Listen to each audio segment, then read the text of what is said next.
نحمده ونصلي ونسلم على سيدنا ومولانا محمد رسوله النبي الأمين المكين الحنين الكريم الرؤوف الرحيم. أما بعد، فأعوذ بالله من الشيطان الرجيم. بسم الله الرحمن الرحيم.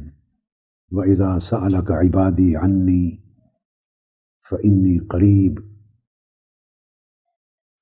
اجیب دعوت الداع اذا دعان.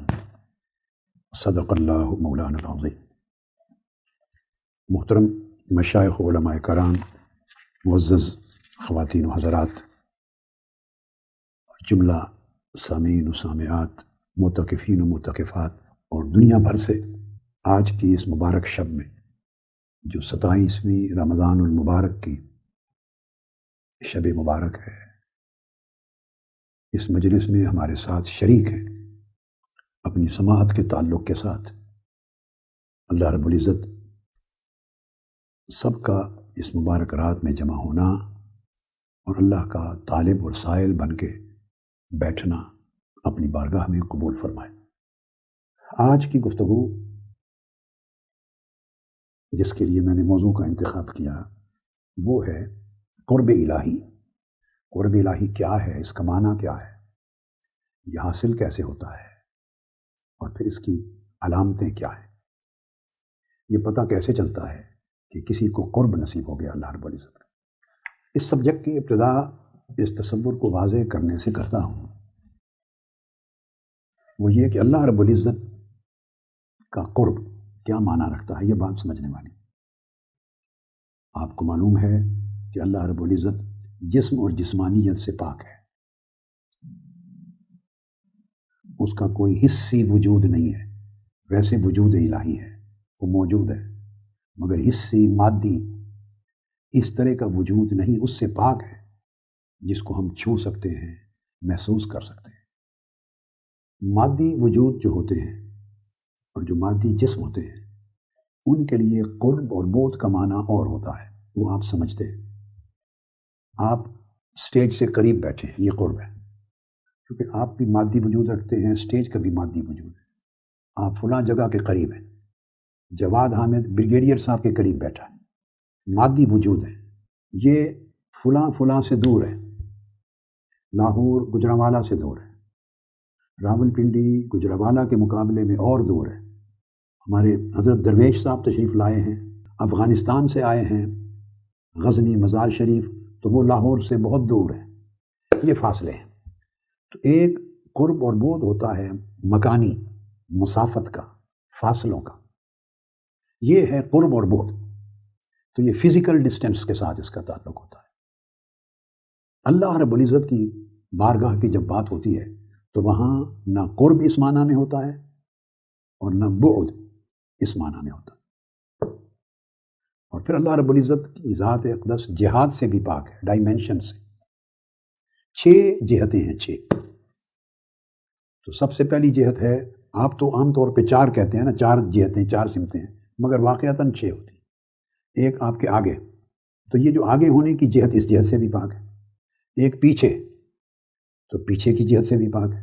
کوئی کسی کے دائیں جانب ہوتا ہے، کوئی کسی کے بائیں جانب ہوتا ہے. جب آپ بیٹھتے ہیں تو آگے، پیچھے، دائیں، بائیں، front, back, right and left, تو یہ 4 جہتیں اللہ کی ذات اس سے مبرہ اور پاک ہے. اور 5ویں اور 6ٹھی جہت ہے فوق اور تحت، یعنی اوپر نیچے.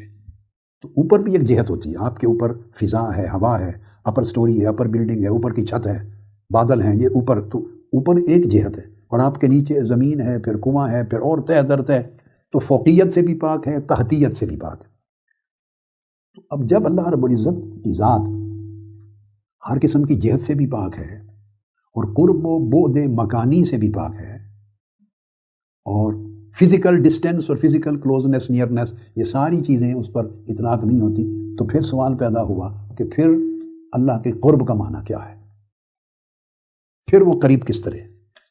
میں نے قرآن مجید کی آیت کریمہ پڑھی، سورہ البقرہ کی آیت نمبر 186، جس میں اللہ رب العزت نے فرمایا ہے، میرے حبیب جب تجھ سے میرے بندے میری نسبت سوال کریں فإنی قریب، تو میں بہت قریب ہوں. اب یہ دیکھیے اس آیت کریمہ کی جو ترکیب لفظی ہے اس میں یہ چیز نہیں فرمائی گئی کہ جب میرے بندے آپ سے میری نسبت سوال کریں تو انہیں بتا دیں کہ میں بہت قریب ہوں، انہیں بتا دیں، یہ بیان نہیں کیا گیا اس آیت کریمہ۔ اس کے لفظی ترکیب میں یہ چیز شامل نہیں کہ انہیں بتا دیں میں قریب ہوں، نہیں، مگر یہاں ایک لطیف چیز ہے، علمی نقطہ ہے مگر بڑا لطیف ہے، اور عربی قاعدہ کے مطابق ہے۔ عربی جو زبان کی بلاغت ہے اس کے قوانین بلاغت کا ایک نقطہ ہے، وہ یہ کہ اسلوب یہ بنتا ہے لفظی ظاہری طور پہ کہ جب میرے بندے آپ سے میری نسبت سوال کریں، یعنی پوچھنا چاہتے ہیں کہ میں کہاں ہوتا ہوں،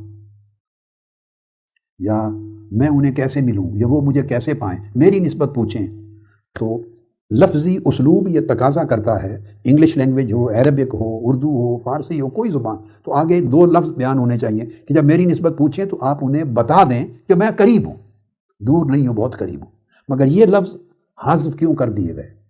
یہ لفظ ڈیلیٹ ہو گئے، اللہ پاک نے ان کو ڈیلیٹ کر دیا اپنے کلام میں، اپنی وحی میں یہ لفظ نہیں بولے۔ کیوں کیا؟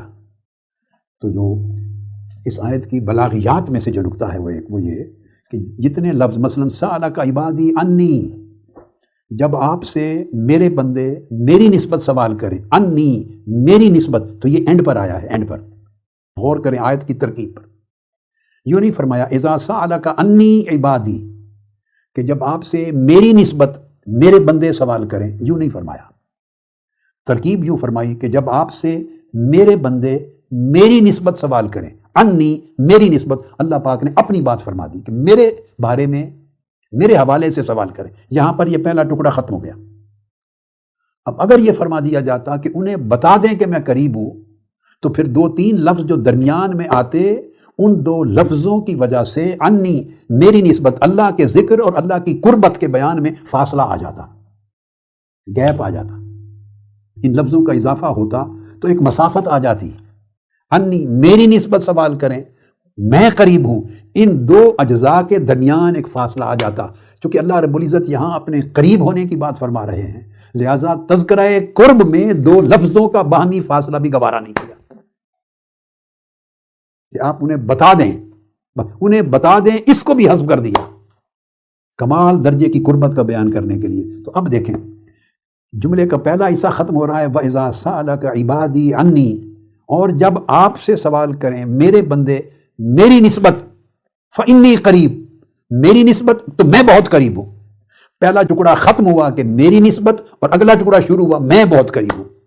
اللہ پاک نے پچھلے حصے کے آخر پہ بھی اور اگلے جواب کے ابتدا میں بھی دونوں جگہ اپنا ذکر کیا، فرمایا اتنا قریب ہوں کہ تمہارے اور میرے درمیان کوئی اور شے حائل ہی نہیں ہے، میں نے کوئی حجاب نہیں رکھا، کوئی مانے، کوئی رکاوٹ نہیں رکھی اپنے اور تمہارے درمیان۔ اب سوچنے والی بات یہ ہے کہ جب اتنا قریب ہے کہ اس ذات نے ہمارے ساتھ اپنی قربت کے لیے صرف ایک لفظ کا جو فاصلہ ہے بود ہے وہ بھی ہٹا دیا، اس کو بھی گوارا نہیں کیا، اتنا قریب ہے، پھر دور کون ہے؟ وہ تو قریب ہے۔ دور کون ہے؟ دور ہم ہیں، ہم دور ہیں۔ پھر ایک اور مقام پر سورہ قاف میں آیت نمبر 16 اللہ رب العزت نے ہمیں سمجھانے کے لیے، قرآن مجید میں اللہ پاک اپنا تعلق جب اپنے بندوں سے بیان فرماتا ہے یا ہدایت دیتا ہے یا کوئی امر دیتا ہے، کوئی بات سمجھاتا ہے، تو ہماری سمجھ اور ہمارے فہم اور ہماری عادت کے مطابق مثال بھی دیتا ہے۔ ان مثالوں سے بات انسان کو جلدی سمجھ میں آ جاتی ہے، کیونکہ اس مثال کا تعلق انسان کی اپنی زندگی سے ہوتا ہے، شب و روز کے معمولات اور عادات میں ہوتا ہے، تو وہ بالکل فوری سمجھ جاتا ہے۔ لہٰذا اس طرح مثال دینے کے لیے تاکہ ہمارے ذہن اس بات کو سمجھ جائیں، فرمایا وَنَحْنُ أَقْرَبُ إِلَيْهِ مِنْ حَبْلِ الْوَرِيدِ، الیہ یعنی وہ بندے سے پوچھو، اس بندے کو بتاؤ، جو بھی شخص ہے، اپنا پرایا ہے، نیک ہے، بد ہے، متقی ہے، گنہگار ہے، مومن ہے، کافر ہے، جو بھی نفس انسانی ہے، فرمایا ہم اس کی شاہ رگ سے بھی زیادہ قریب ہیں۔ اب چونکہ شاہ رگ کو انسان سمجھتا ہے یہ شاہ رگ ہے، اگر آپ وہاں نائف چلا دیں، شاہ رگ کٹ جائے تو ڈیتھ ہو جاتی ہے، یعنی شاہ رگ اور انسان کی زندگی میں فاصلہ کوئی نہیں، جو ہی شاہ رگ کٹے تو نفس انسانی اس کی جان ختم۔ تو اب یوں کہہ لیں گویا زندگی شاہ رگ میں ہے یا یوں کہہ لیں کہ شاہ رگ نے ہماری زندگی کو کنٹین کر رکھا ہے۔ تو بندے کو جب یہ بات ایزیلی سمجھ آتی ہے کہ یہ جو گلا ہے اس کی سب سے آگے رگ گزرتی ہے، آپ جب جانور بھی ذبح کرتے ہیں تو اس پر چھری چلاتے ہیں تو کٹ جاتی ہے، شاہ رگ کے کٹتے ہی زندگی ختم ہو جاتی ہے۔ تو اللہ رب العزت نے شاہ رگ کا لفظ حبل الورید استعمال کر کے، ورید شریان کو کہتے ہیں، ورید، اس کے لفظ کو استعمال کر کے دراصل ہمیں تصور دیا ہے، دیکھو تمہاری زندگی تمہارے کتنے قریب ہے۔ شاہ رگ ایک علامت ہے، علامتی طور پہ سمجھایا ہے کہ تم گیس کر سکتے ہو کہ تم میں اور تمہاری زندگی میں کتنا فاصلہ ہے۔ تمہاری زندگی اور تمہاری ذات کوئی فاصلہ سمجھ میں آتا ہے؟ زندگی ہے تو آپ کا وجود ہے، زندگی نہیں تو آپ مر گئے، آپ ختم ہو گئے، دفنا دیے گئے۔ تو اللہ رب العزت نے شاہ رگ حبل الورید کا لفظ بول کر ہماری زندگی اور ہمارے درمیان جو قربت ہے، قرب ہے، وہ سمجھایا، اور تمثیلاً وہ قرب بیان کر کے پھر فرمایا نحن اقرب الیہ، جتنی تمہاری زندگی تمہارے قریب ہے سمجھ لو میں اس سے بھی زیادہ قریب ہوں۔ مقصد یہ ہوا کہ میں اتنا قریب ہوں کہ میرا قرب تمہاری سمجھ میں ہی نہیں آ سکتا، چونکہ زندگی سے زیادہ قریب تو کوئی شے نہیں ہے، چونکہ انسان کا وجود زندگی سے ہے، تو فرمایا میں اس سے بھی زیادہ قریب ہوں۔ یہ ہمیں سمجھانے کے لیے اللہ رب العزت نے بات بتائی۔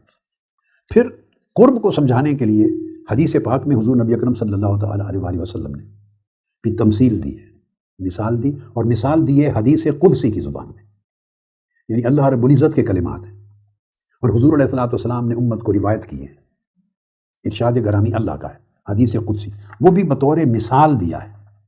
دو مثالیں میں دو حدیثوں سے دیتا ہوں۔ انسان سوچنا چاہتا ہے کہ اللہ میرے کتنے قریب ہے، اللہ کا میرے ساتھ تعلق کتنا ہے، اللہ کا معاملہ میرے ساتھ کیسے ہوگا، چونکہ انسان کو اپنے آپ پر اعتبار نہیں کہ اس کو پتہ ہے وہ خطا کار ہے، جھوٹ بولتا ہے، غلطیاں کرتا ہے، نادانیاں کرتا ہے، معصیت کرتا ہے، گناہ کرتا ہے، ایسے اعمال کرتا ہے جو اللہ سے دور لے جاتے ہیں۔ تو بندے کو اپنے حال کا علم ہے، چونکہ اپنے حال کا علم ہے اس لیے اسے بھروسہ نہیں کہ وہ میرے کتنا قریب ہوگا، چونکہ بندہ خود اللہ سے دور ہوتا جا رہا ہے، اللہ دور نہیں ہوتا، اس نے تو کہہ دیا میں تو قریب ہوں۔ اب یہاں ایک نکتہ سمجھا دوں کہ اللہ کا جو قرب ہے اس کا معنی یہ ہے، وہ ہے جو بندہ اپنے دل میں محسوس کرے، وہ اللہ کا قرب ہے، تاکہ آپ بیسک کنسپٹ کو سمجھ جائیں پھر آگے بڑھیں۔ قرب الہی وہ ہے جسے بندہ اپنے قلب میں، اپنے دل میں محسوس کرتا ہے، کیونکہ ہماری یہ سیریز ہے اعتکاف کی، یہ سیریز کا موضوع بھی دل ہی چل رہا ہے کہ دل کی امراض کیا ہیں۔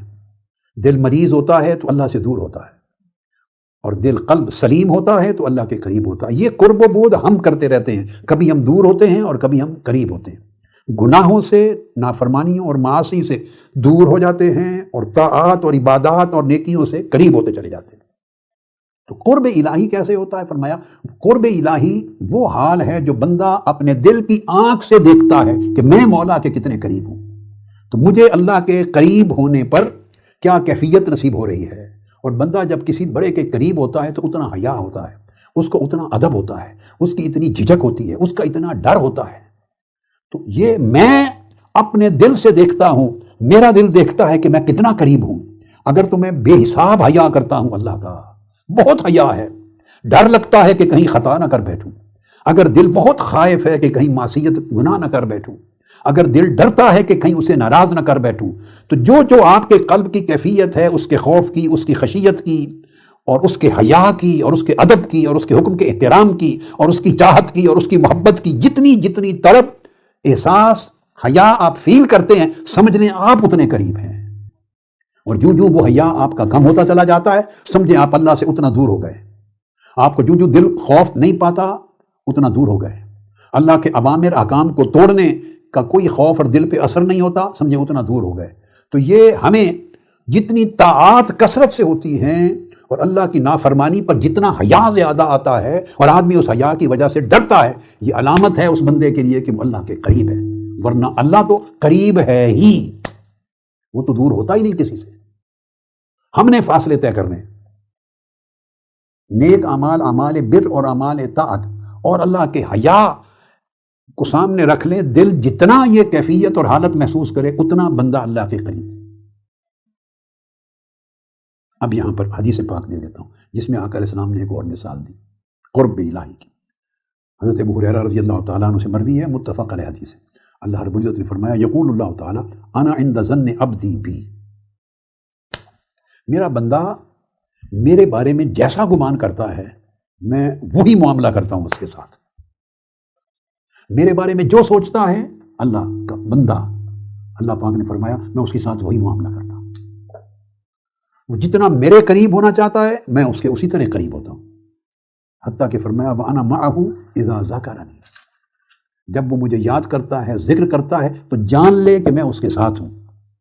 جو میرا ذکر کرتا ہے میں اس کا ہم نشین ہوں، اس کا جلیس ہوں۔ اور اس حدیث میں اینڈ پر فرمایا وَإِن تَقَرَّبَ إِلَيَّ شِبْرًا تَقَرَّبْتُ إِلَيْهِ ذِرَاعًا۔ اب یہ کہ بندہ اللہ کے قریب ہو اور اللہ کی قربت کو پائے، قرب الہی کو، فرمایا اگر وہ بندہ ایک بالشت، میں نے کہا نا مثال کے ذریعے اللہ پاک چیزوں کو سمجھاتے ہیں تاکہ ہماری سمجھ میں آ جائے، حالانکہ وہ ذات خود ان مثالوں سے پاک ہے۔ فرمایا اگر بندہ ایک بالشت، یہ ایک بالشت پوری، اگر ایک بالشت میرے قریب آئے، تقربت، ایک بالشت قریب آئے تو قربت الیہ ذراعًا، تو میں پورا ایک بازو اس کی طرف قریب آ جاتا ہوں۔ وَإِن تَقَرَّبَ إِلَيَّ ذِرَاعًا تَقَرَّبْتُ إِلَيْهِ بَاعًا، اور اگر وہ بندہ ایک بازو کے برابر میرے نزدیک آئے تو میں 2 بازوؤں کے برابر اس کے قریب ہو جاتا ہوں۔ پھر فرمایا وَإِنْ أَتَانِي يَمْشِي أَتَيْتُهُ هَرْوَلَةً، اگر وہ چلتا ہوا میری طرف آئے تو میں دوڑ کر اس کی طرف جاتا ہوں۔ دیکھو 3 مثالیں دی ہیں، حالانکہ وہ دوڑنے سے بھی پاک ہے، وہ بازوؤں کے فاصلے سے بھی پاک ہے، بالشتوں کے فاصلے سے بھی پاک ہے۔ ہمیں سمجھانے کے لیے کہا کہ ہے بندے، یعنی ایک بالشت قریب آئے کا کیا مطلب ہے؟ اگر تو ایک بالشت کے حساب سے میری اطاعت کرے، میری بندگی کرے، نیکی کرے، اعمال صالحہ کرے، اعمال بر کرے، وہ اعمال کرے، وہ ریاضت کرے جن سے میں راضی ہوتا ہوں، میری تابعداری کرے، میری وفاداری کرے، تو بالشت کا جو فاصلہ ہے، سمجھانے کا مطلب ہے اتنا بھی اگر کوئی نیکی، طاعت، عبادت، پرہیزگاری، نیک کام کرے اس قدر، تو میں اس کو اس سے 2 گنا، بازو کہنے کا مطلب ہے اس سے 2-4 گنا بڑھ کر اسے اپنی قربت سے نوازتا ہوں، اپنے قریب کر لیتا ہوں۔ اور اگر کوئی اس سے زیادہ نیکیاں کرے، طاعت کرے صدق کے دل سے، میری سچی چاہت کے ساتھ، تو میں اس سے کئی گنا زیادہ اس کو اور اپنی قربت عطا کر دیتا ہوں۔ اور اگر کوئی تھوڑا تھوڑا کرتے ہوئے یعنی چلتا ہوا میری طرف آنا چاہے تو میں دوڑتا ہوا اس کی طرف آتا ہوں، مطلب ہے میں اس کو بڑی تیزی کے ساتھ اپنی قربت کی نعمت سے نواز دیتا ہوں کہ بندہ مستعد ہو، بندہ کاوش کرے۔ تو فرمایا جواباً میرے انعام میں سرعت ہوگی اس کی رفتار سے بہت زیادہ عطا کرنے میں۔ یہ ایک حدیث کی مثال۔ اب یہ جو میں نے بات کی اور معنی سمجھایا، یہ صحیح مسلم کی حدیث میں یہ الفاظ آتے ہیں۔ فرمایا قال اذا تلقانی عبدی بشبر تلقیتہ بذراع، اگر میرا بندہ ایک بالشت میری طرف بڑھتا ہے، پہلا تو یہ فرمایا تو میں ایک ہاتھ کے برابر اس کی طرف بڑھتا ہوں۔ وَإِذَا تَلَقَّانِي بِذِرَاعٍ تَلَقَّيْتُهُ بِبَاعٍ، اور اگر وہ ایک بازو کے برابر ایک بازو میری طرف بڑھتا ہے تو میں 2 بازوؤں کی طرح اس کی طرف بڑھتا ہوں۔ اینڈ پر فرمایا وَإِذَا تَلَقَّانِي بِبَاعٍ جِئْتُهُ أَتَيْتُهُ بِأَسْرَعَ، اور اگر وہ میری طرف 2 ہاتھ بڑھتا ہے اور کوشش کرتا ہے میرے قریب آنے کی، اور کوشش کرتا ہے وہ فاصلے مٹانے کی جو اس نے اپنی خطاؤں سے، غلطیوں سے، غفلتوں سے، گناہوں سے، نافرمانیوں سے مجھ سے منہ موڑ کر جو فاصلے پیدا کر لیے تھے، اگر وہ کوشش کرتا ہے کہ فاصلے مٹائے، میرے قریب آئے، تو فرمایا اتیتہ باسرع، تو میں اس سے کئی گنا زیادہ تیزی کے ساتھ اسے قبولیت دیتا ہوں اور تیزی کے ساتھ اسے اپنی قربت سے نوازتا ہوں۔ یہاں لفظ تیزی فرما دیا۔ ہم قرب الہی سے محروم ہیں، یہ بات ہمیشہ ذہن میں رکھیں کہ ہم خود اپنے آپ کو محروم کرتے ہیں، اپنے اعمال کی وجہ سے، اپنی قلبی امراض کی وجہ سے، اپنے گناہوں کی وجہ سے، اپنی نافرمانیوں کی وجہ سے ہم اپنے آپ کو دور کرتے رہتے ہیں، اور طاعات اور عبادات اور اعمال صالحہ اور صالحات کے ذریعے ہم قریب ہوتے رہتے ہیں۔ ہمارا عمل ہے آگے پیچھے ہونے کا، اللہ رب العزت کی قربت ہمیشہ قائم رہتی ہے۔ اب ہم جو قربت سے محروم ہوتے ہیں اس کے اسباب کیا ہیں؟ تیزی سے اس نقطے کو بھی میں گزار لوں تاکہ آپ کے ذہن میں چیزیں آ جائیں۔ اسباب کیا ہیں جو ہم قرب الہی سے محروم ہوتے ہیں؟ وہ کچھ پردے ہیں، ایجابات ہیں، جو ہم اپنے اعمال کی وجہ سے یا اپنے عقائد اور خیالات کی وجہ سے، اپنی تھاٹس کی وجہ سے جو ہم اپنے اندر پیدا کر لیتے ہیں، خرید لیتے ہیں، جن کا ذکر پچھلی راتوں میں ہوا، خواہ وہ خواتر نفسانی کی طور پہ آئیں، خواہ خواتر شیطانی کے طور پہ آئیں، خواہ دنیا کی جانب سے آئیں، خواہ آنکھوں کی جانب سے آئیں، خواہ کانوں کی جانب سے آئیں، خواہ عقل اور دماغ کی جانب سے آئیں، خواہ نفس کی شہوات کی جانب سے آئیں، جس سمت سے بھی آئیں، ہمارے اعمال ہیں، ہماری سوچیں، ان کی وجہ سے کچھ پردے آ جاتے ہیں. تو پردہ حائل ہو جانے کے بعد اس حجاب کو ہی دوری کہتے ہیں. پھر پردے پہ اور پردہ، پھر اس پردے پہ اور پردہ، پھر حجابات قائم ہوتے چلے جاتے ہیں. سو ہم دور ہوتے چلے جاتے ہیں اللہ کے لطف و کرم سے. سب سے پہلا حجاب جو سب سے بڑا گھناؤنا ہے، آف کورس آپ کو وہ مشکل نہیں ہے، وہ حجاب الکفر و شرک، کفر و شرک کا حجاب ہے. بندہ اللہ کو مانتا ہی نہیں، ایمان ہی نہیں رکھتا، یا شرک کرتا ہے، کئی خداؤں کو مانتا ہے، شریک ٹھہراتا ہے. تو پہلا حجاب کفر و شرک کا ہے. توحید اور رسالت پر، اسلام پر ایمان اور عقیدہ رکھنے والے اس حجاب سے محفوظ ہیں. اللہ سب کو محفوظ رکھے. دوسرا حجاب، حجاب العقائد الفاسدہ. مسلمان تو ہو گیا بندہ، مگر گمراہ کن عقائد ہیں، گمراہ کن خیالات ہیں، غلط خیالات ہیں.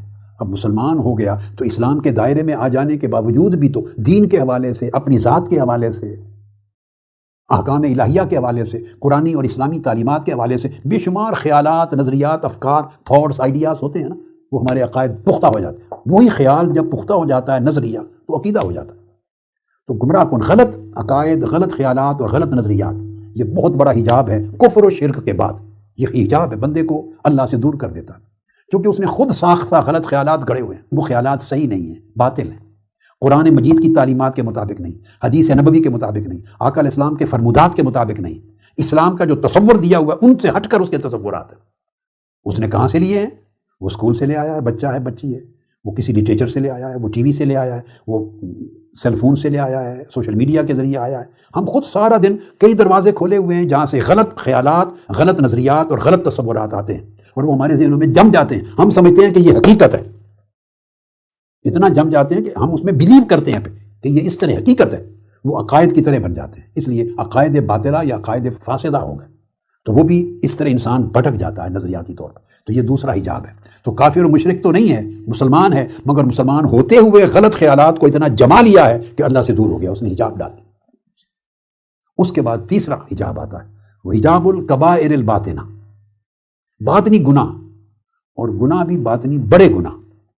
حجاب الکبائر الباطنہ، باطنی گناہوں کے حجاب، جیسے اس میں حقد ہے، حسد ہے، کبر ہے، تکبر ہے، عجب ہے، خود پسندی ہے، ریاکاری ہے، کسی کے ساتھ حسد ہے، فخر کرنا ہے، بغض رکھنا ہے، دل میں کینہ رکھنا ہے، دنیا کا حرص رکھنا ہے، دنیاوی چیزوں کی، مال، دولت، منصب، اس کا لالچ رکھنا ہے. یہ اس طرح کی بے شمار چیزیں جو دل کے اندر پیدا ہوتی ہیں، یہ حجابات باطنی ہیں، کبائر ہیں، یہ کبیرہ گناہ ہیں. تو یہ حجابات بندے کو اللہ سے دور کر دیتے ہیں. کیوں؟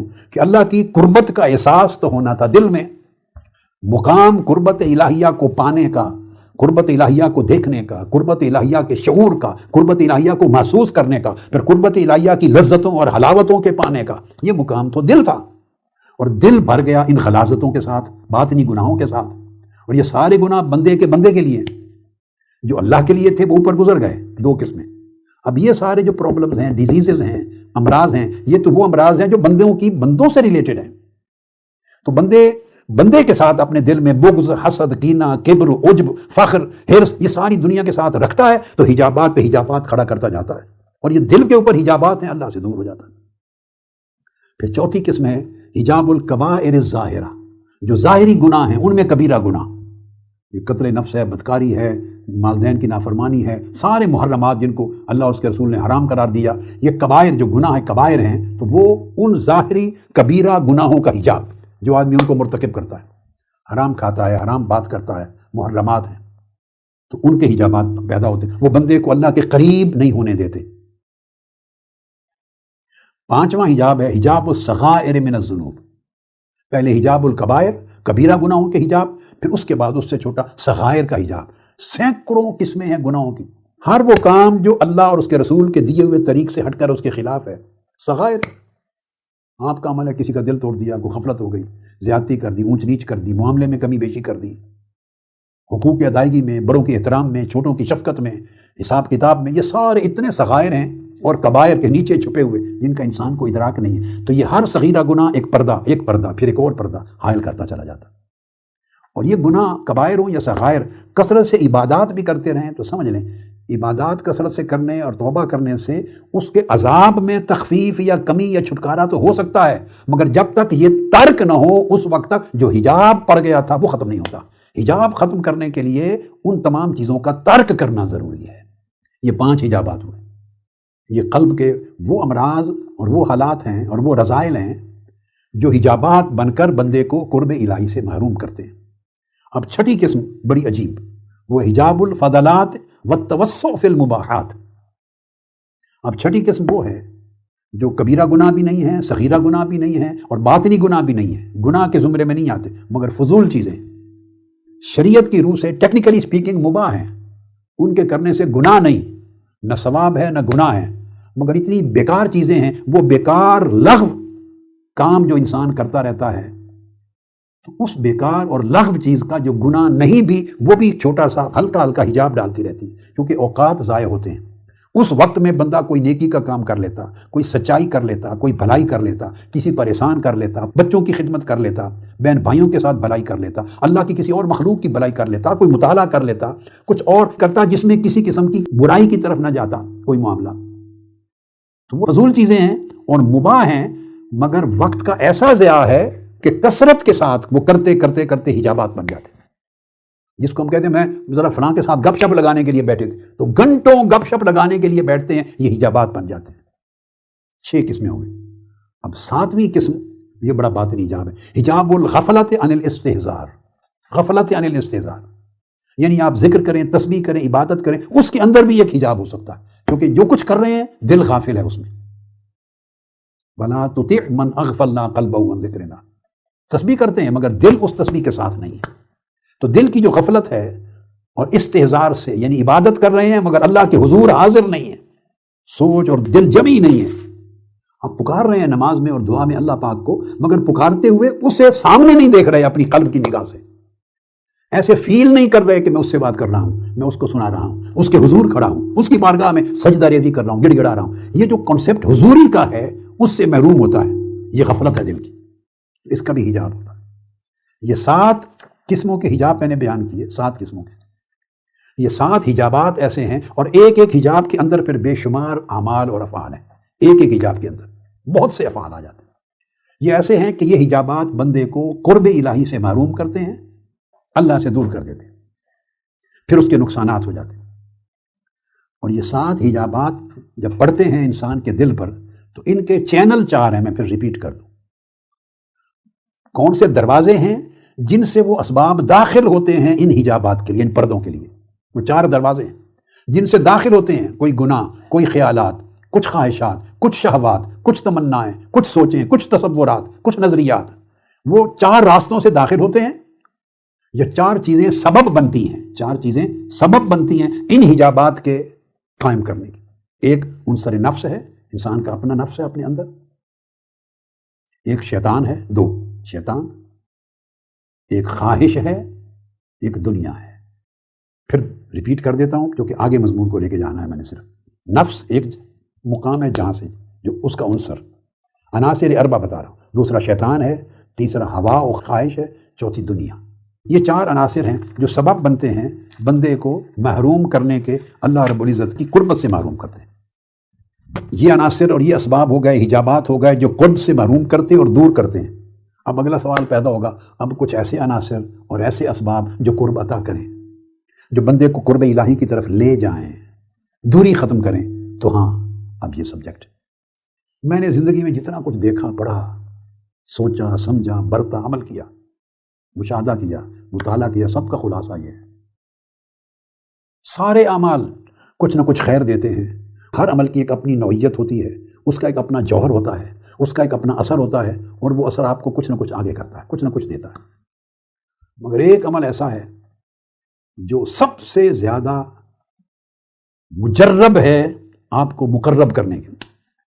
جب بندہ اللہ کی قربت سے نوازا جاتا ہے تو اس بندے کو قریب نہیں کہتے، اس کو کہتے ہیں مقرب، اس کو قریب کر دیا گیا۔ سبحان اللہ، اللہ جو نوازتا ہے قربت تو خود کو قریب کہتا ہے، میں قریب ہوں۔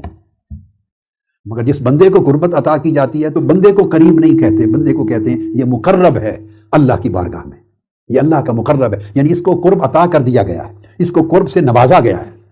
تاکہ قرب کی نسبت بندے کے عمل یا فعل کی طرف نہ ہو، اس سے رعونت پیدا ہوتی ہے۔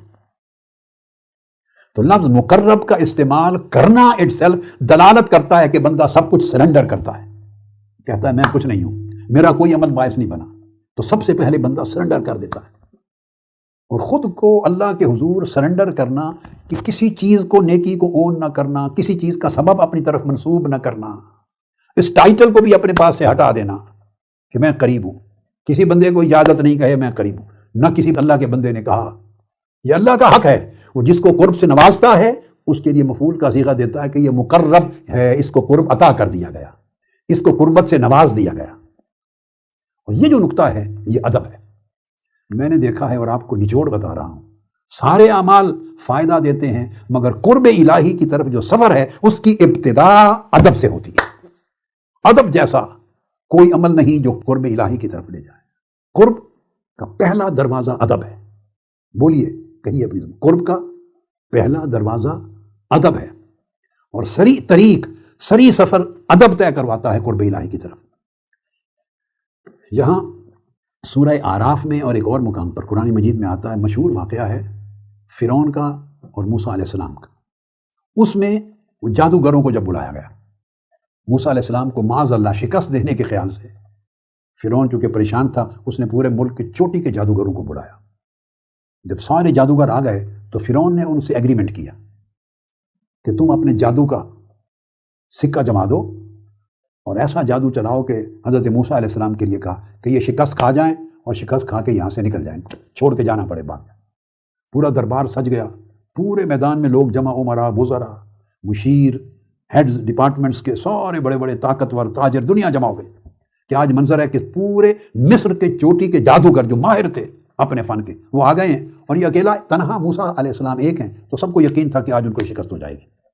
اب یہ جو خاص بات بتانا چاہتا ہوں اس میں سے ایک نقطہ، جادو کا میدان سجنے سے پہلے جادوگروں نے فرعون سے پوچھا کہ اگر آپ نے ہمیں بلایا ہے، ہم تو پروفیشنل لوگ ہیں، ہمارا تو پروفیشن ہے، اگر ہم جادو کریں اور کامیاب ہو جائیں تو ہمیں اس کی اجرت کیا ملے گی، ہماری پیمنٹ کیا ہوگی، قیمت کی بات ہو رہی، کیا دو گے؟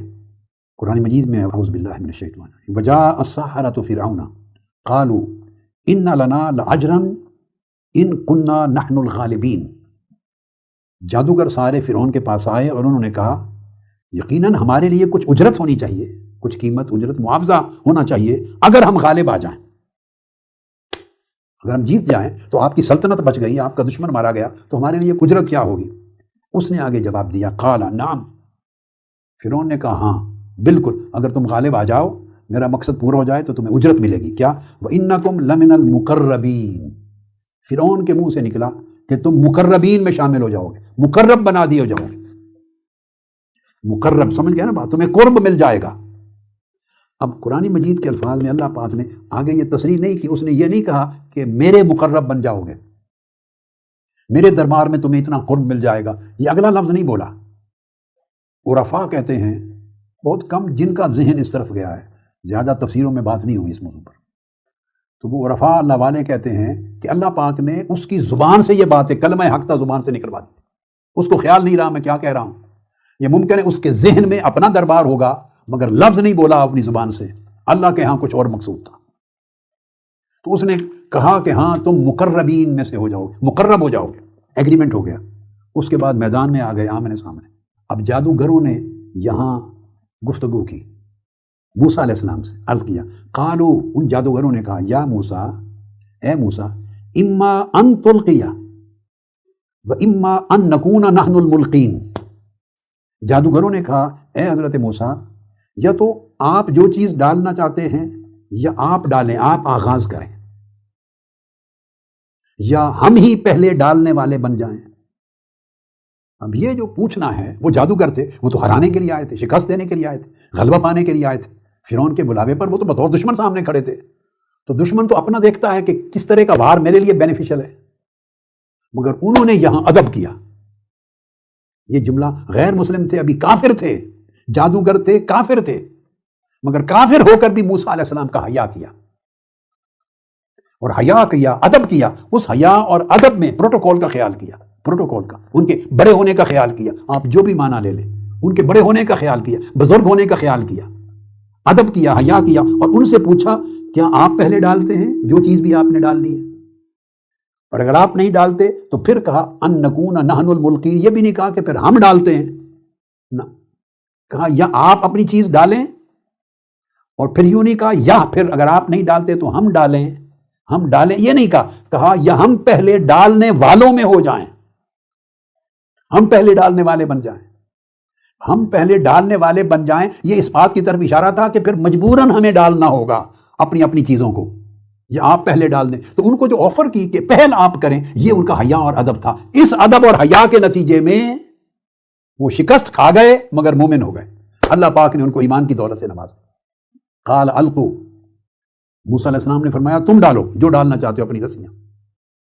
تو پھر وہ آگے واقعہ آپ نے پڑھا ہے اور سن رکھا ہے کہ جب وہ انہوں نے رسیاں ڈالی، پھر موسیٰ علیہ السلام نے اپنا عصا ڈالا، تو آگے اینڈ پر جب انہیں شکست ہو گئی تو وہ القی السحرۃ ساجدین، اور تمام جادوگر سجدے میں گر پڑے، سجدے میں گر پڑے۔ اتنی بات پر اب کس نے مجبور کیا تھا؟ جادوگر تھے، کافر تھے، 100 بہانے بنا سکتے ہیں، 100 جواب ہیں، 100 الفاظ، 100 جملے بول سکتے ہیں، یہ ہو گیا فلاں ہو گیا، دوبارہ کرتے ہیں، 10 مرتبہ چانس سے مان سکتے تھے۔ ایسے ایک سیکنڈ میں ایک ہی وار پہ تھوڑا کوئی شکست مانتا ہے، 10 راؤنڈ کھیلتے ہیں، سب کچھ کر سکتے تھے، مگر جو ہی اس پہلے وار میں ان کی رسیاں وہ نگل گیا موسیٰ علیہ السلام کا جو عصا تھا، القی السحرۃ ساجدین، قرآن کہتا ہے وہ سب سجدے میں گر پڑے۔ جب سجدے میں گر پڑے تو قرآن مجید کی ایک آیت کریمہ میں سجدے کا ذکر ہے، میں آیت نہیں پڑھوں گا، اس میں سجدہ تلاوت ہے، ترجمہ بتا دیتا ہوں۔ قرآن کہتا ہے کہ سجدہ کر اے بندے، سجدہ کر اور میرے قریب ہو جا، یہ قرآن کی آیت ہے۔ سجدے کا بڑا تعلق ہے قرب الہی کے ساتھ۔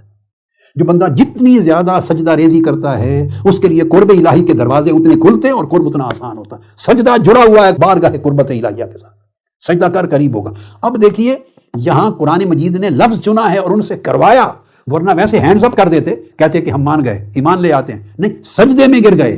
ان کو سجدہ کرنا کس نے سکھایا تھا؟ سجدے میں گر گئے، اور تو جب گرے اور قالوا آمنا برب العالمین رب موسیٰ و ہارون، ہم سارے جہانوں کے رب پر ایمان لے آئے، وہ جو موسیٰ اور ہارون کا رب ہے۔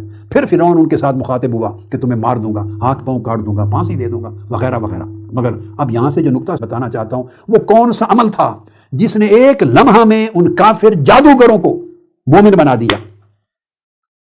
وہ ان کا ادب تھا۔ ادب نے ان کی قسمت بدل دی، تقدیر بدل دی۔ شکست ہونے کے بعد تو بندہ اور زیادہ اکھڑتا ہے، شکست تو مانتا کوئی نہیں دنیا میں، شکست ہونے کے بعد تو اور غصے میں آتا ہے اور جلال میں آتا ہے، پھر تیاری کرتا ہے۔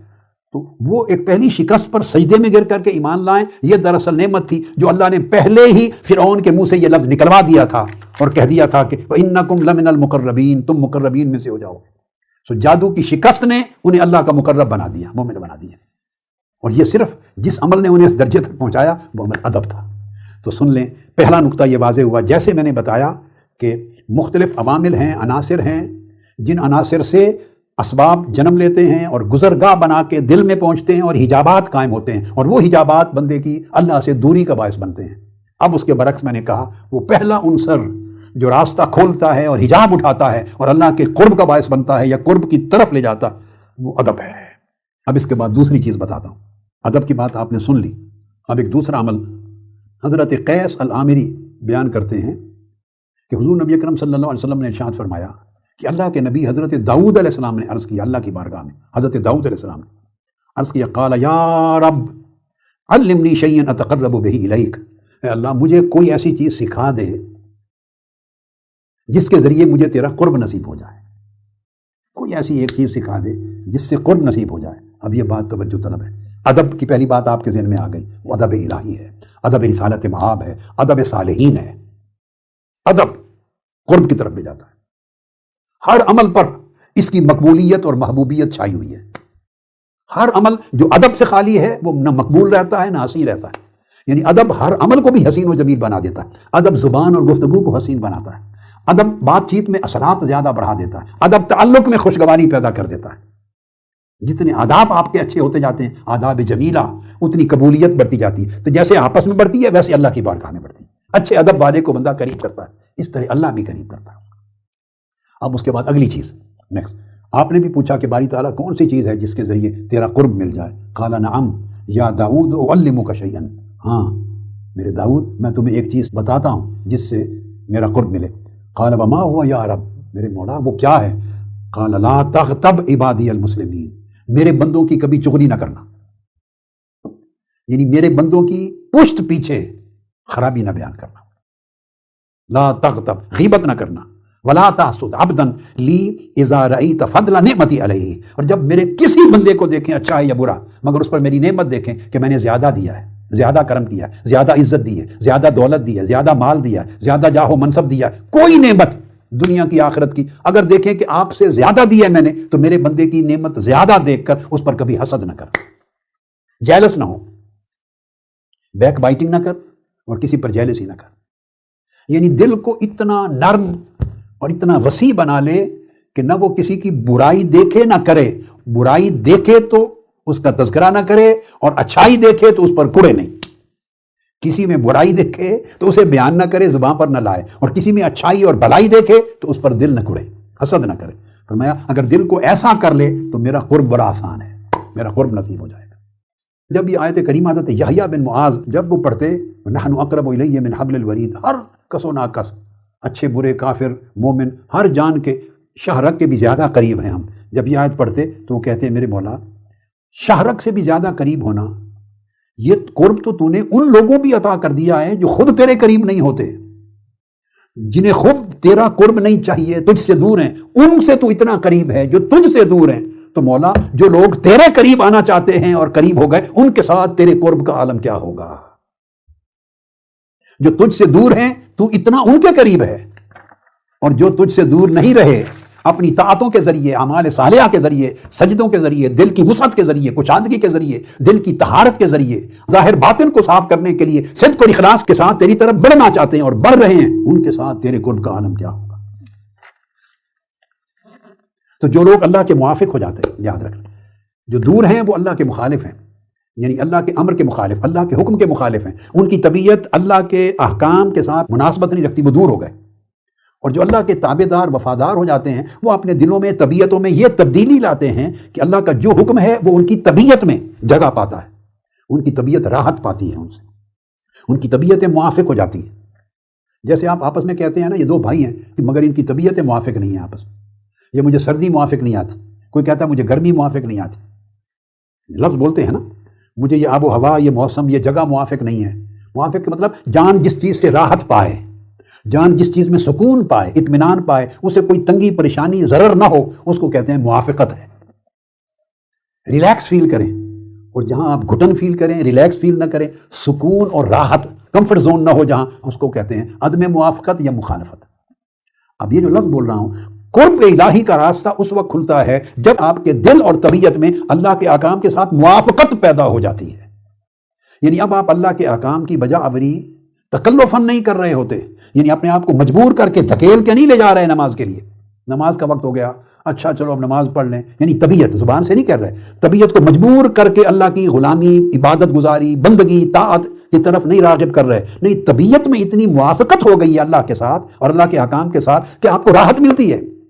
جیسے ایک سپورٹس مین ہے، گیم پہ جاتا ہے تو اس کو راحت ملتی ہے، جم میں جاتے ہیں آپ لوگ تو جسم کا خیال بھی ہے اور آدمی اس میں بڑا کمفرٹ فیل کرتا ہے، دوستوں کے ساتھ کھیلتا ہے کمفرٹ زون میں ہوتا ہے، فلاں بندے کے ساتھ میں کمفرٹیبل فیل نہیں کرتا مگر فلاں فرینڈس کے ساتھ کمفرٹیبل، تو آپ کے اپنے زون آف کمفرٹس ہوتے ہیں، کمفرٹیبلٹی ہوتی ہے، کسی کے ساتھ ہوتی ہے طبیعت، کسی کے ساتھ نہیں، تنظیموں میں ہوتا ہے۔ یہ جو طبیعتوں میں موافقت نہ ہونا یہ نقصان دیتی ہے، ضرر دیتی ہے۔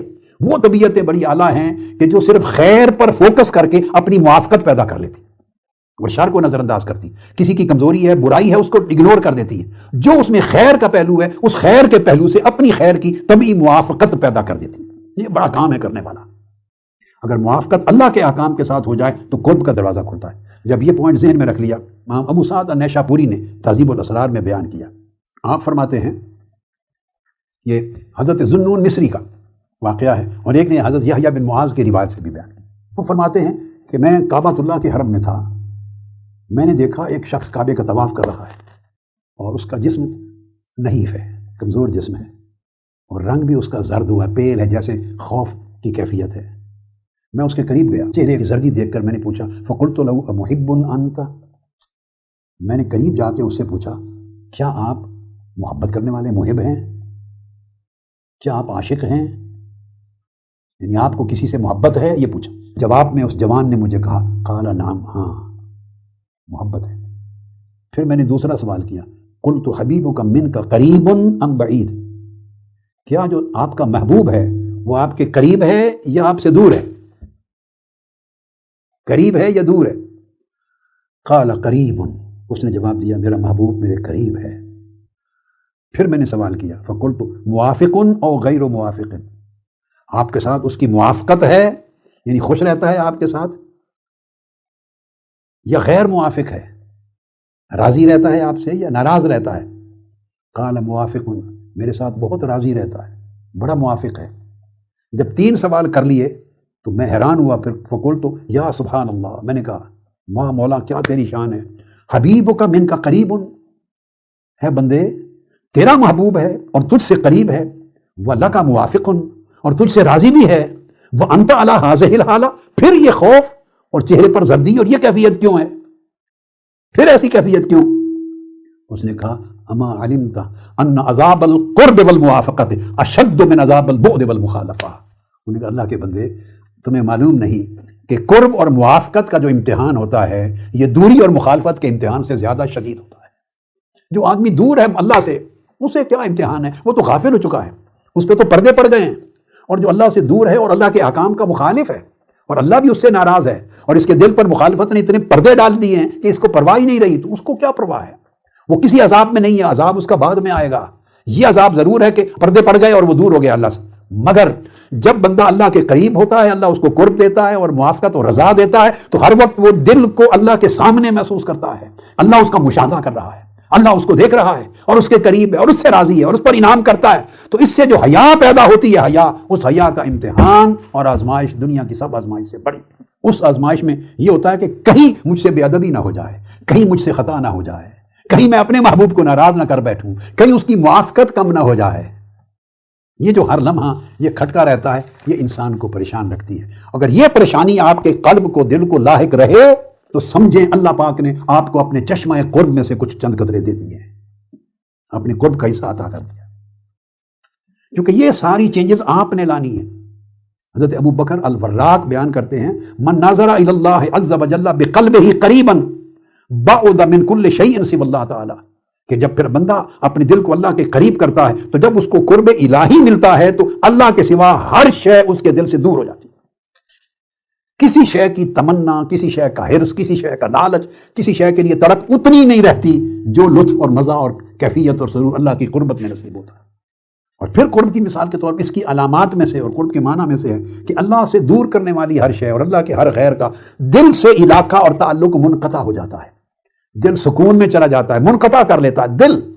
جسم رہتا ہے تعلق میں، دنیاوی فرائض ادا کرتا ہے، واجبات ادا کرتا ہے، ذمہ داریاں ادا کرتا ہے، جسم کا تعلق رہتا ہے، مگر قلب اپنا تعلق کاٹ لیتا ہے۔ وہ اللہ کے ساتھ اتنا خوبصورت تعلق میں، انس میں، موافقت میں، رضا میں، محبت میں، عشق میں چلا جاتا ہے کہ اس کی راحت اسے کسی اور طرف دھیان ہی نہیں ہونے دیتی، اس کی لذت و حلاوت کسی اور طرف اس کے خیال کو نہیں جانے دیتی۔ عزیزان گرامی قدر، میرے بھائیوں، بہنوں، بیٹوں، بیٹیوں، یہ جو قرب ہے اس قرب کا جیسے دروازے بیان کرتا آ رہا ہوں، اس کے اندر پھر چوتھا دروازہ جو آگے ادب کا دیا میں نے، دل کی وسعت کا دیا، حسد اور کبر و عجب سے پاک کرنے کا، اور لوگوں کے لیے کسی کی برائی نظر نہ آئے تو سمجھے اللہ کے قریب ہیں، اور کسی کی اچھائی پر دل نہ پڑے سمجھے اور قریب ہیں۔ اب چوتھا دے رہا ہوں، اور چوتھا کیا؟ وہ یہ کہ اس کا دروازہ بھی نمازوں سے کھلتا ہے۔ نماز اگر حضوری کے ساتھ ادا کریں، وہ نماز نہیں جس طرح ہم پڑھتے ہیں۔ یاد رکھ لیں، ہم فرض کا بوجھ اتارتے ہیں کہ جب جس مصلی پر کھڑا ہوتا ہے تو دل اللہ کی بارگاہ میں کھڑا ہو، چہرے کا رخ کعبے کی طرف ہوتا ہے تو دل کا رخ رب کعبہ کی طرف ہو۔ جب نماز میں کلمات ادا کر رہے ہوں تو ایسا لگے، فیل کریں کہ اللہ سن رہا ہے اور میں سنا رہا ہوں۔ یہ جو حضوری ہے، فیلنگ آف پریزنس، کہ آپ پریزنٹ ہیں اس کی بارگاہ میں، وہ آپ کو دیکھ رہا ہے، آپ اس کی دہلیز پہ کھڑے ہیں، وہ سن رہا ہے، آپ سنا رہے ہیں۔ اس حضوری کے ساتھ نماز پڑھیں، وہ پھر بڑی جلدی کے ساتھ نہیں پڑھنی ہوتی، تیزی کے ساتھ ہم اونچ نیچ کرتے رہتے ہیں، نہیں وہ نہیں، پھر سکون سے، راحت سے۔ تو وہ نماز قرب الہی کا دروازہ کھولتی ہے۔ وہ خاص بات بتا رہا ہوں، نماز وہ قربت دیتی ہے جو جنتیوں کو جنت میں بھی نہیں ملے گی۔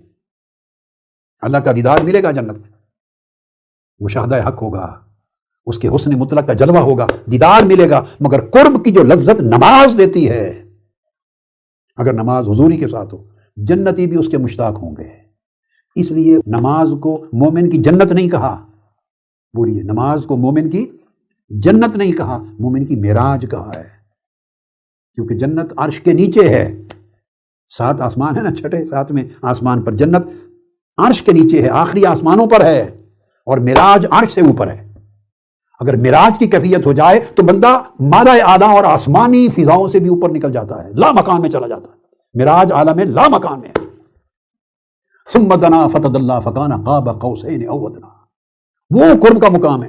ثم دنا، وہ قرب دیا، فتدلی، پھر اور قریب ہوا، پھر قرب پہ قرب ہوا، تو وہ معراج اس کی علامت ہے۔ اگر اس کی کیفیت قلب کو نصیب ہو نماز میں تو یہ نماز حضوری کی نماز ہے اور وہ باعث قرب ہے۔ حضرت امام ابن سیرین، محمد بن سیرین تابعی ہیں، وہ بیان کرتے ہیں وہ لو خیرت بین الجنت و رکعتین، اگر یہ اختیار دے دیا جائے کہ یہ جنت ہے، یہ جنت لے لو، یہ 2 رکعت نماز پڑھنے کا وقت لے لو، جسٹ 2 رکعت نماز کا وقت لے لو، یا سیدھی جنت ہے جہاں اللہ کا دیدار ہوگا اور اللہ پاک ویلکم کرے گا، السلام علیکم آواز آئے گی، وہ جنت لے لو یا 2 رکعتیں نماز کے لیے ٹائم لے لو۔ وہ کہتے ہیں کہ اللہ کی عزت کی قسم تخیرت الرکعتین، میں 2 رکعت نماز کا وقت لے لوں گا، جنت کو آگے کر دوں گا۔ اس لیے جو حضوری کی کیفیت کے ساتھ نماز ہوتی ہے اس میں جو قرب الہی کی لذت ملتی ہے وہ شاید جنتیوں کو وہاں نصیب نہ ہو۔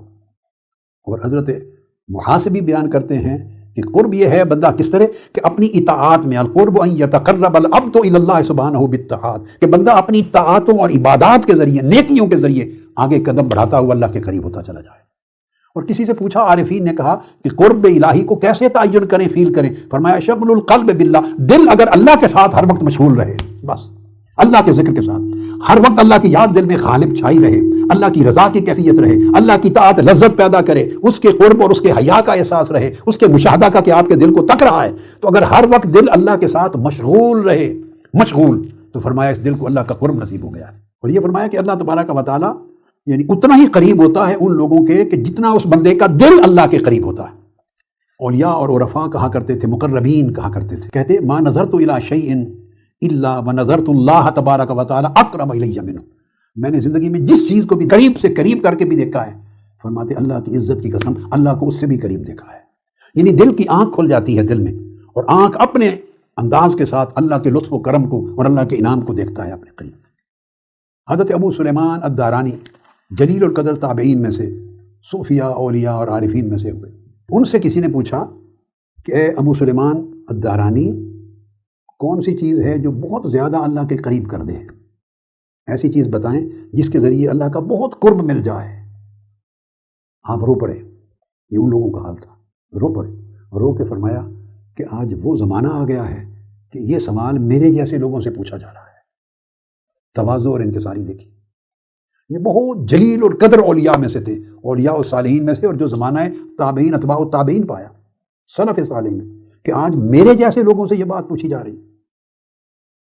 رو پڑے اور پھر فرمانے لگے اقرب ما یتقرب بہ الی ان یطلع من قلبک علی انک لا ترید من الدنیا والآخرۃ الا ہوا۔ فرمایا اگر یہ پوچھ ہی لیا ہے تو سن لو، وہ حال سب سے زیادہ اللہ کا قرب عطا کرتا ہے کہ اللہ خود آپ کے دل کو دیکھے تو وہ دنیا اور آخرت کی کوئی شے بھی نہ پائے آپ کے دل میں، اس کی طلب، اس کی خواہش، اس کی لذت سوائے اللہ کے۔ جب اللہ آپ کے دل کو دیکھے تو دنیا اور آخرت کی بھی کوئی چیز سوائے اللہ کے دل میں نہ پائے۔ وہ دل اتنا یکسو ہو اللہ کے لیے اور اللہ کی محبت اور چاہت کے لیے اتنا خالی ہو چکا ہو ہر شے سے۔ فرمایا اگر دل کی اس طرح کی طہارت اور صفائی ہو جائے اور اسے خلوت مل جائے اللہ کے لیے، دل خلوت قدا بن جائے، اللہ کی محبت اور اس عشق اور اس کے تعلق کا خلوت قدا بن جائے، ہر چیز کو رخصت کر دے۔ میں کبھی شعر یہ پڑھتا تھا، ہر محبت دل سے رخصت ہو گئی، واہ واہ واہ، ہر محبت دل سے رخصت ہو گئی، اب تو آ جا، اب تو خلوت ہو گئی۔ جب دل میں ایسی خلوت ہو جائے تو فرمایا اللہ پاک اپنا قرب عطا کرتا ہے۔ اور اللہ رب العزت کے قرب کی پھر علامتیں 3 ہیں، یعنی آپ کو پتہ چل جاتا ہے، آپ گیس کر سکتے ہیں کہ میں قریب جا رہا ہوں، مجھے قرب الہی حاصل ہو رہا ہے۔ سیدنا امام جعفر صادق رضی اللہ تعالیٰ عنہ نے بیان کیا کہ 3 علامتوں سے بندہ گیس کر سکتا ہے کہ میں قرب الہی حاصل کر رہا ہوں، اس کی طرف جا رہا ہوں۔ نمبر 1، اللہ پاک اس کو علم عطا کرے یعنی دین کا کسی چیز کا صحیح فہم، جائز ناجائز میں فہم عطا کرے، اور ساتھ اس علم پر عمل کی توفیق عطا کرے۔ اگر علم ہو اور عمل کی توفیق نہ ہو تو سمجھے دوری ہے۔ علم ہو اور اس پر عمل نہ ہو، علم تو بس قصے کہانیاں ہیں، یہ قلم ہے، یہ زبان ہے، جیسی چاہیں خوبصورت چلا دیں، قلم کو چلا لیں، زبان کو چلا لیں، اٹس نتھنگ۔ اگر وہ علم عمل کی شکل میں نہیں ڈھلتا زندگی میں تو پھر دوری ہے، اور اگر علم سارا جو آپ جانتے ہیں وہی آپ کی زندگی میں عمل بن جائے تو سمجھیں قرب کا راستہ کھول گیا، پہلی علامت۔ پھر نمبر 2، جب عمل شروع ہو جائے زندگی میں تو پھر بندہ دیکھے کہ اس میں اخلاص کتنا ہے، نیت اس عمل میں کتنی خالص ہے۔ اگر نیت میں وہ اخلاص نہیں، غیر چیزوں کا ملاوٹ ہے، آمیزش ہے، دنیا کی، نفس کی اور خیالات کی، تو پھر بندہ دور ہے، قریب نہیں۔ اور تیسرا، جب عمل میں اخلاص مل جائے تو پھر اس کو قائم رکھنے کے لیے ہمیشہ صالحین کی صحبت رکھے، اور صالحین نام و نمود سے، وضاقت اور لباس سے نہیں ہوتے۔ صالحین تو اپنے عمل سے، اپنے حال سے، اپنی طہارت سے، اپنے تقوی سے، پرہیزگاری سے، اخلاق سے، ظاہر و باطن کی اچھائیوں سے ہوتے ہیں۔ تو اگر صالحین کے ساتھ قائم رہو تو ان کا دل میں احترام رہے۔ صالحین کا احترام اللہ کے ادب کو قریب کرتا ہے۔ اب میں علامات کی طرف آ رہا ہوں بات کو ختم کرنے کے لیے۔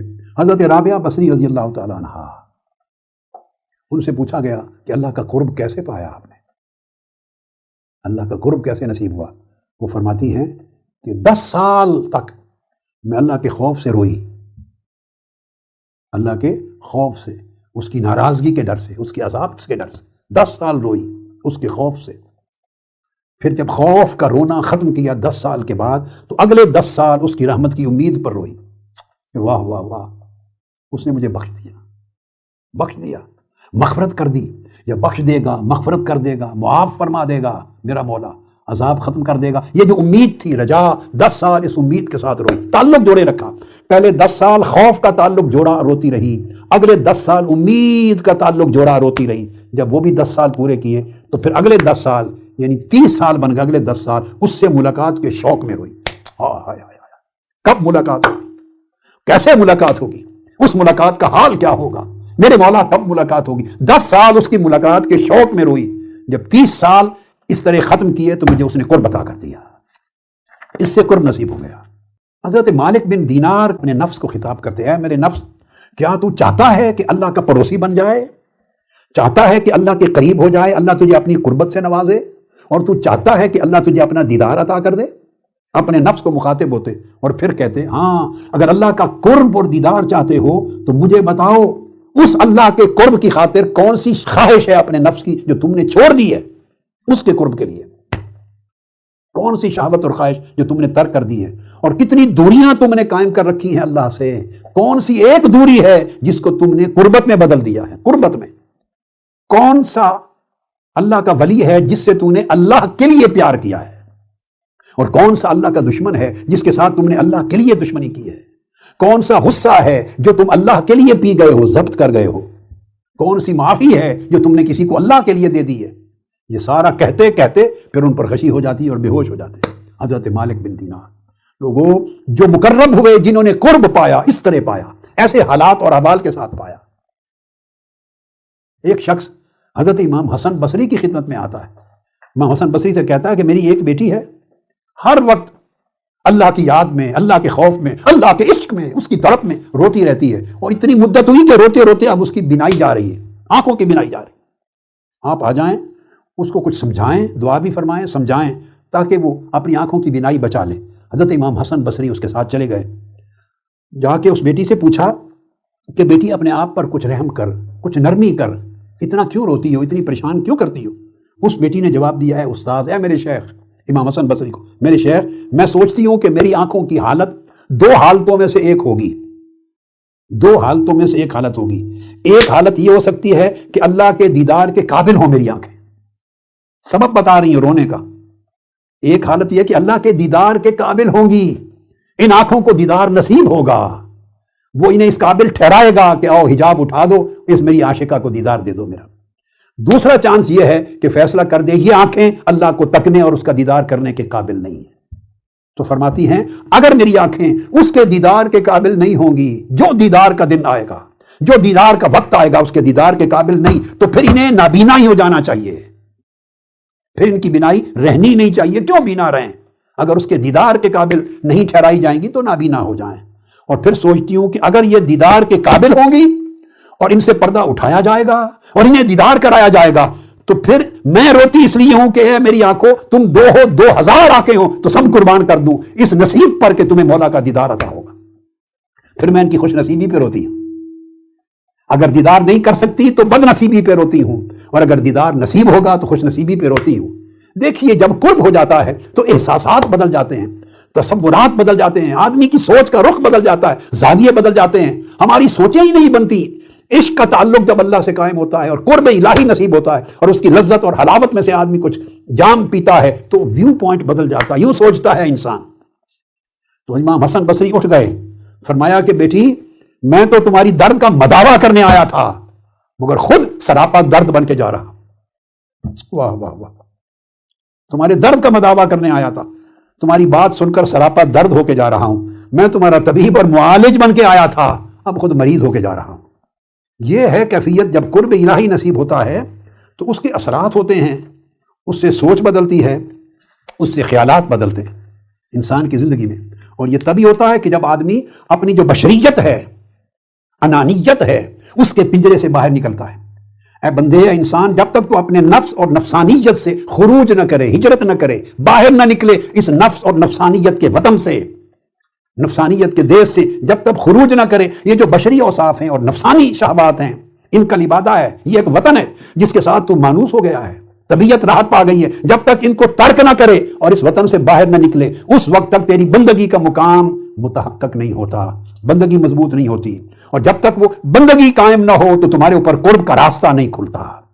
جن خوش نصیبوں پر قرب کا دروازہ کھولتا ہے اور ان کے دل اللہ کے ساتھ اس کی حضوری میں، اس کی بارگاہ قربت میں جڑ جاتے ہیں، حضوری پا لیتے ہیں، پھر ان کا یہ ہوتا ہے کہ ظاہر ان کا ہمیشہ خالق کے ساتھ رہتا ہے۔ وہ ہمیشہ مخلوق کے ساتھ، بچوں کے ساتھ، فیملی کے ساتھ، دوستوں کے ساتھ، آفس کے ساتھ، کولیگز کے ساتھ، ہمیشہ ان کے ساتھ اٹھتے بیٹھتے کھاتے پیتے ہنسی مذاق کرتے زندگی گزارتے ہیں، انہی میں سے ہوتے ہیں۔ ظاہر خالق کے ساتھ ہوتا ہے مگر باطن حق کے ساتھ رہتا ہے، وہ قلب کے ساتھ جڑا رہتا ہے، ہر وقت اللہ کے انعامات کا مشاہدہ کرتے ہیں۔ کیونکہ یہ راستہ قرب کا ایسا ہے، اس کے 2 عنوانات ہیں قرب کا راستہ، قرب الہی کا۔ ایک عنوان اس کا فصل ہے، فصل، دوسرا عنوان وصل۔ فصل ہے جدائی، وصل ہے ملاپ۔ تو فصل یہ ہے کہ ہر غیر سے دل کو جدائی مل جائے، دل ہر غیر سے جدا ہو جائے، جو اللہ سے دور کرنے والی شے تھی، جس نے اللہ کا قرب چھینا تھا، جس نے اللہ اور بندے تیرے درمیان پردے حائل کیے تھے، اس سے فصل کر، یعنی اس سے کٹ جا، جدا ہو جا۔ جب اس سے جدا ہوتا ہے تو وصل نصیب ہو جاتا ہے، بندہ ادھر سے کٹتا ہے تو ادھر سے جڑتا ہے، یہ مقام وصال ہوتا ہے۔ حضور سیدنا غوث العظم شیخ عبد القادر جیلانی رضی اللہ تعالیٰ عنہ، میرے شیخ قدوۃ الاولیاء حضور سیدنا طاہر علاء الدین الجیلانی رضی اللہ تعالیٰ عنہ، ان کے جد امجد اور کل اولیاء کے سلطان غوث العظم غوث الثقلین سیدنا شیخ عبد القادر محی الدین الجیلانی رضی اللہ تعالیٰ عنہ کا قول بتاتا ہوں۔ آپ نے فرمایا کہ اے بندے، جب تو مخلوق سے مر جاتا ہے، اذا مت عن الخلق، مخلوق سے اپنے دل کے رشتے کو توڑ دیتا ہے، مر جاتا ہے، عن الخلق قیل لک رحمک اللہ، تو تمہیں کہا جاتا ہے اللہ نے تم پہ رحم فرما دیا۔ یعنی دل کا علاقہ جب مخلوق سے، دنیا سے، جاہ و منصب سے، خواہشات سے کٹتا ہے، آواز آتی ہے عاطف غیبی سے، اللہ نے تم پہ رحم فرما دیا۔ اماتک عن ہواک، تو اپنی خواہشات نفس سے مر گیا۔ وَإِذَا مِتَّ عَنْ إِرَادَتِكَ، اور پھر جب اس کے بعد اگلا سٹیپ، پھر آپ اپنے ارادے کو فنا کرتے ہیں اور اللہ کے ارادے میں اس کو رکھ لیتے ہیں، تو تمہیں کہا جاتا ہے رحمک اللہ، اللہ نے تم پہ رحم کیا۔ اماتک عن ارادتک ومناتک، تیرا ارادہ مر گیا اور تیرے اندر مولا کا ارادہ قائم ہو گیا، اللہ کا ارادہ۔ پھر ایک سٹیج آتی ہے وَإِذَا مِتَّ عَنْ إِرَادَتِكَ کر کے اپنا ارادہ بھی ختم کر دیتا ہے جب آدمی، تو پھر اس کو آواز آتی ہے احیا کا، تجھے زندہ کر دیا گیا، حیات طیبہ دے دی گئی۔ جب آدمی کو یہ زندگی ملتی ہے کہ بندہ اللہ کے ارادے سے زندہ ہو، تو یہ وہ کیفیت ہے جس پہ حضرت بایزید بستامی رضی اللہ تعالیٰ عنہ کے ایک شاگرد کو، اولیاء میں سے ایک ولی کو، اللہ رب العزت کی زیارت ہوئی خواب میں۔ اللہ پاک نے فرمایا خواب میں اس ولی اللہ کو کہ تم سارے لوگ مجھ سے کچھ نہ کچھ مانگتے ہو، سارے لوگ مجھ سے کچھ نہ کچھ مانگتے ہو سوائے ابو یزید کے، بایزید بستامی، وہ مجھ سے کچھ نہیں مانگتا سوائے میرے، وہ جب بھی مانگتا ہے مجھ سے مجھ ہی کو مانگتا ہے۔ یعنی علائے کہ دنیا سے دل کو اتنا کاٹ لیا ہے کہ اسے میرے سوا کسی اور چیز کی طلب اور تڑپ ہی نہیں۔ اور پھر ایک ایسے مقام پر عالم رؤیا میں، عالم کشف میں اللہ رب العزت نے حضرت باجزید بستامی سے کہا، ان سے کہا اے باجزید بستامی ما ترید، مانگ کیا مانگتا ہے، کیا مانگتا ہے؟ حضرت باجزید بستامی نے کہا اللہم انی ارید ان لا ارید الا ما ترید۔ واہ واہ واہ، عرض کی اللہم انی ارید ان لا ارید الا ما ترید، اے اللہ میں صرف یہ چاہتا ہوں کہ کچھ نہ چاہوں سوائے اس کے جو تو چاہتا ہے۔ عرض کیا باری تعالیٰ میں فقط یہ چاہتا ہوں کہ کچھ نہ چاہوں سوائے اس کے جو تو چاہے، یعنی میرے سارے ارادے تیرے ارادے میں فنا ہو جائیں، میری چاہتیں تیری چاہت میں فنا ہو جائیں، میری خواہش تیرے امر میں فنا ہو جائیں، ساری دنیا تیری قربت میں فنا ہو جائیں۔ یہ ہے قرب الہی اور اس کے اثرات۔ ختم کرتے ہوئے مختصراً میں 10 چیزیں بتا دوں کہ قرب کو پھر کلوز کر رہا ہوں کہ علامتیں کیا ہیں قرب کی۔ اگر دیکھنا ہو کہ یہ شخص مقرب ہے، اس کے دل کو اللہ کا قرب نصیب ہو گیا ہے، اس کا دل حضور الہ میں اللہ کی بارگاہ قربت میں رہتا ہے، یہ دیکھنا ہو تو اس کی 10 ظاہری زندگی میں، عمل میں، اخلاق میں 10 چیزیں نظر آنی چاہیے۔ بس یہ پیمانہ دے رہا ہوں۔ سب سے پہلے ہر معاملے میں اس کے دل میں اللہ کا حیا ہو، اس کے بعد آگے جو بھی زندگی میں ہو جائے اس کا دھیان اللہ کی رضا پہ رہے، شکوہ کناہ نہ ہو، اللہ کا حیا ہو اس کے عمل میں اور اس کے دل میں فقط اللہ کی رضا ہو۔ تیسرا، مخلوق کے لیے سلامت الصدر، اس کے دل میں کامل سلامتی ہو، مخلوق کے لیے کامل سلامتی ہو، کسی کے لیے کوئی غل، کوئی حقد، کوئی حسد، کوئی ملاوٹ، کوئی تنگی، کوئی غصہ، کوئی ناراضگی، کوئی مقابلہ، کوئی انتقام، کوئی نفرت، کوئی بغض، کوئی کینہ، کچھ نہ ہو، دل کھلا ہو اور سلامت ہو ہر ایک کے لیے۔ اور وہ اسی کا ہوتا ہے جو کسی کی برائی اس کی آنکھ نہیں دیکھتی، صرف دیکھتی ہے تو اچھائی دیکھتی، سلامت الصدر۔ چوتھا، توکل علی اللہ، دنیا اور آخرت کے جمیع امور میں اللہ پہ توکل رہے، اس کو عملی زندگی میں ہر چیز میں ایفرٹ کرے، اسٹرگل کرے، مگر توکل نہ ٹوٹے، یعنی کبھی مایوس نہیں ہوتا، سٹریسفل نہیں ہوتا، اس کے اوپر ڈپریشن نہیں ہوتا، ڈپریس نہیں ہوتا، اللہ پہ توکل ہے، راضی رہتا۔ اس کے بعد نیکسٹ 5ویں، تمام اللہ کی مخلوق کے خیر خواہ ہو، النصیحۃ لعباد اللہ، کل خیر خواہی ہو، جس کے لیے دیکھو اس کو اس کے دل میں خیر خواہی پاؤ، ہر ایک کا خیر خواہ، ہر ایک کی بھلائی چاہے، ہر ایک کی اچھائی چاہے، ہر ایک کو آباد دیکھ کر خوش ہو، ہر ایک کو شاداب دیکھ کر خوش، ہر ایک کو ترقی پاتا دیکھ کر خوش ہو، اس کے مقابلے میں نہ لگ جائے، دل میں تنگی نہ آئے، ہر ایک کی خیر خواہی ہو، اچھے برے کی۔ پھر والرحمۃ للعصاۃ، اگر گناہگار بھی ہیں تو ان کے لیے بھی اس کے دل میں رحمت و شفقت ہو۔ وہ تبھی ہوتی ہے کہ اس کی گناہگاری پہ ہر وقت آنکھیں نہ جمائے رکھے، اس نے یہ کیا، یہ کیا، گناہگاری پہ نگاہیں جمائے گا، خرابیوں پہ جمائے گا تو بندہ کسی کے ساتھ بھی شفقت نہیں کر سکتا۔ اللہ بھی اگر ہماری گناہگاری اور ہماری خرابیوں پر اپنی نظر رکھتا تو اللہ بھی مخلوق پہ شفقت نہ کرتا۔ اللہ کی رحمت کے اس تصور کو لینا چاہیے۔ اس کے بعد اصلاح ذات البین، بھائیوں کے، لوگوں کے درمیان، فیملیز میں جتنے لوگ ہیں ان کے درمیان باہمی رشتوں کو بہتر کریں، یعنی وہ شخص ایسا جس کو اللہ کا قرب نصیب ہو جاتا ہے وہ کبھی پھر بگاڑ پیدا نہیں کرتا، لوگوں کے درمیان دوریاں پیدا کرنے کا باعث نہیں بنتا، انہیں الجھاتا نہیں، مشکلات میں نہیں پھنساتا، ان کو ایک دوسرے سے خفا نہیں کرتا، بلکہ ان کے درمیان رشتوں کو استوار کرتا ہے، اچھا کرتا ہے، جوڑتا ہے، محبتیں قائم کرتا ہے۔ پھر اس کے بعد پوری امت کی بہتری کے لیے اور کمزوروں، فقراء، مساکین، اپنے پرائے ہر ایک کی اصلاح کی فکر کرتا ہے، ایک درد ہوتا ہے پوری امت کا۔ یہ 8 ہو گئے۔ اور اگر فساد ہو امت میں، معاشرے میں، لوگوں میں، تو اس کا دکھ اور درد فیل کرتا ہے اپنے اندر، کہ ہر وقت ہر حال میں اللہ سے حسن ظن رکھتا ہے، اچھا خیال کرتا ہے اللہ پاک کے ساتھ۔ یہ ظاہر میں دیکھنے کے لیے علامتیں ہیں، ظاہر میں دیکھنے کی علامتیں ہیں۔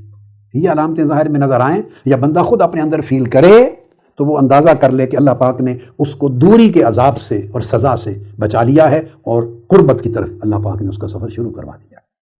سو یہ قرب الہی کا وہ مضمون ہے جسے اللہ رب العزت توفیق دے آج کی رات کہ ہم اس کو اپنا سکیں، اپنی زندگی میں قرب الہی کی لذت پائیں، ہمارے دل اللہ کی قربت کے چشموں کے فیض پائیں، اس سے سیراب ہوں اور دوریاں ختم ہوں اور زندگی کے حجاب ختم ہوں۔ جنہوں نے اللہ رب العزت سے ہمیں دور کر رکھا ہے وہ حجابات ختم ہو جائیں۔